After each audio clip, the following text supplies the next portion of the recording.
And obviously, in addition to filming Edmonton Rovers, I also film for Ebbsfleet United in the National League, and I do a lot of work for club academies and so on. And at this time of year, normally filming a lot of cup finals.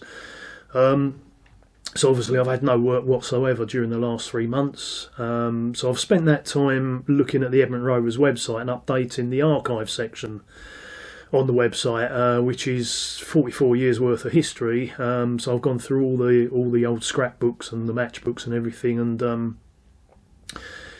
got all the lineups, goal scorers, appearances, match reports, links to YouTube highlights and everything into that archive section. So everything right from when we first started in 1976 is all now in that archive section for people to look back on.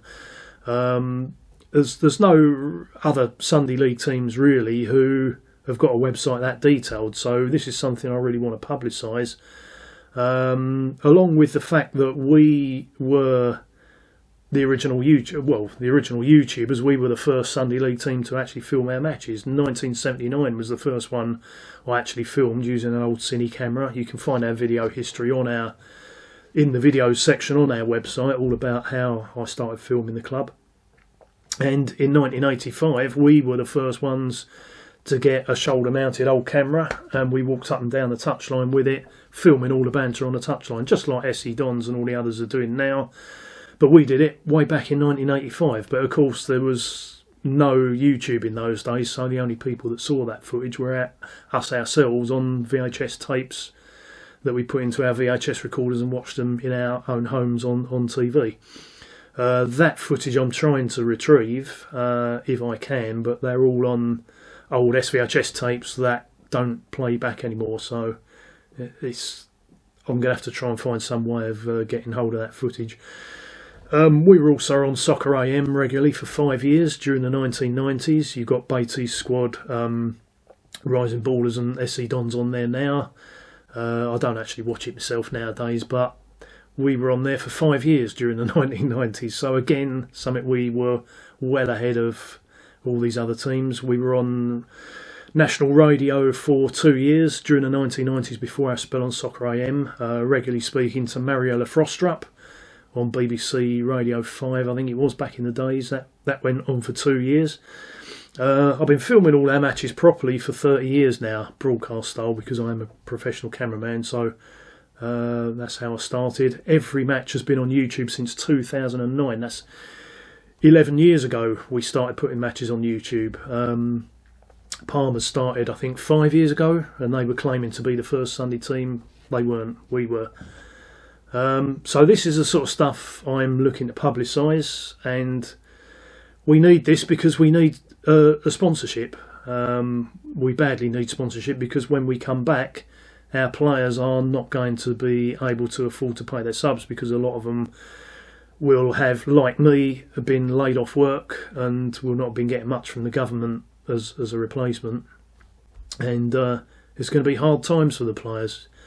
So we need to do what a lot of these other YouTube teams are doing and getting masses and masses of sponsorship, so that the players don't actually have to pay to play at our level, and then we will get better players in and we can get up to that Premier Division and start competing with the best.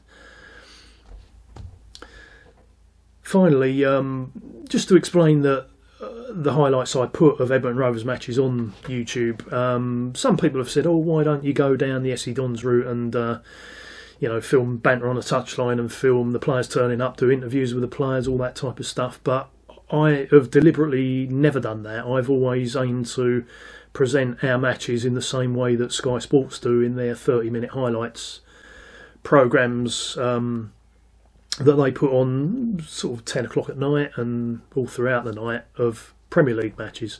So, the aim is to give our players and indeed the teams we're playing against the Premier League treatment, in the way that the matches are actually filmed properly with slow motion replays and stuff, and edited and produced to show the true highlights of the match, and the match only, nothing else, no interviews, no music either. You'll notice I don't put any music in my productions, and with the match productions, that's because I want commentary on every match. And if you see those Sky highlights on Sky, the Premier League, they just come straight into the match. No introductory music, and the commentators start straight away with the team lineup. So that's what I'll do using Barry Swain.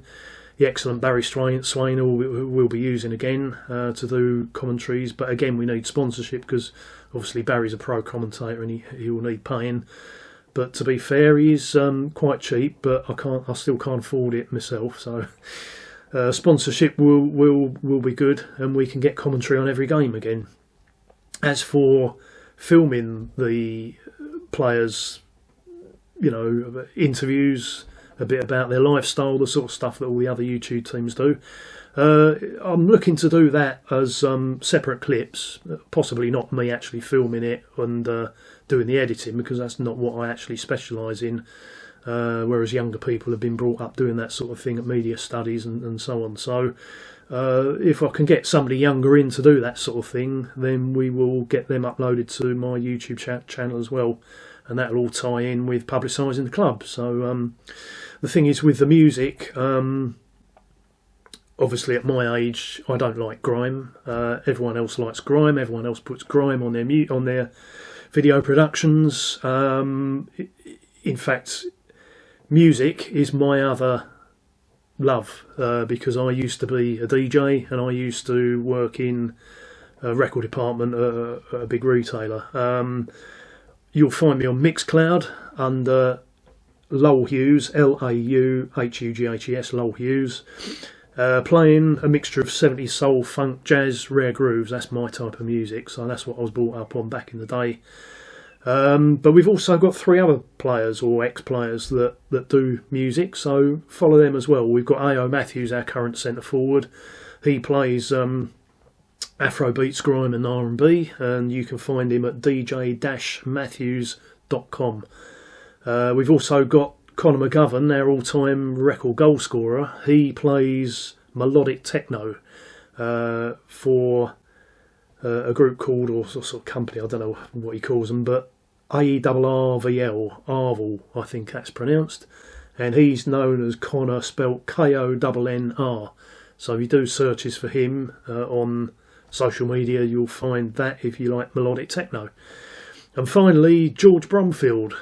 He played for us about 20 years ago, and he didn't tell us at the time, but he was the main man of Second Image. You may remember them, Brit Funk group from the 1980s. Had quite a lot of top 10 hits, and he's still going now as Georgie B. And you'll find him at georgiebmusic.com, and he plays and sings and does, I think he does a bit of DJing as well, and he's mainly 80s soul and R&B. So that's our musical people involved with the club, including myself. So that's about it really for the time being. I'll do another update maybe before the season starts, but for now, have a look at that archive section on our club website, and enjoy maybe some games you haven't seen before.